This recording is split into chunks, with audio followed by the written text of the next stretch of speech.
நண்பர்களே, hey guys, இப்படி இருந்து இப்படி ஆக போறன்றதுல இன்னைக்கு நாள் 9. இன்னைக்கு பாத்தீங்கன்னா நம்ம 1K ஃபாலோவர் ரீச் பண்ணிட்டோம் நண்பர்களே.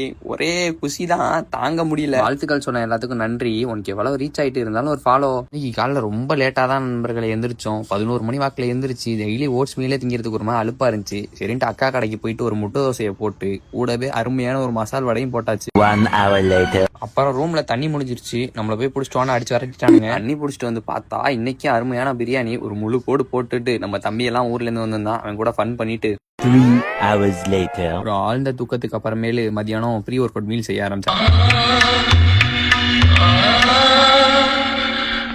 அருமையான ப்ரீ ஒர்க் அவுட் மீல் நண்பர்களே. என்னடா பாக்குற, வாயெல்லாம் வச்சிடுவேன். எப்பவும் போல நம்ம ப்ரோ கூட ஃபன் பண்ணிக்கிட்டு அப்படியே ஜிம்முக்கு வந்தாச்சு. இன்னைக்கு ஒரு அருமையான லெக் டே. நறுக்கு 4 வேரியேஷன் ஃபெயிலியர் வரையும் போட்டோம். லெக்குக்கு போடும்போது பொறுமையா போடுங்க நண்பர்களே. வெயிட் மாடரேட்டான வெயிட்ல கண்ட்ரோல் பண்ண முடிஞ்ச வெயிட்ல வச்சு ஃபெயிலியர் வரையும் புஷ் பண்ணுங்க. ஒரு கோட்டை முடிச்சுட்டு சிட்டா நம்ம ரூமுக்கு வந்து பாஞ்சாச்சு. அங்க போய் பார்த்தா நம்ம அண்ணன் கட்சியில பிரச்சாரம் பண்ணிக்கிட்டு இருக்காங்க. அதெல்லாம் பார்த்து முடிச்சுட்டு நம்ம நண்பன் ஒருத்தன் ஷவர்மா வாங்கி தந்தான். அதை முழுங்கிட்டு தூங்கிட்டேன் நண்பர்களே.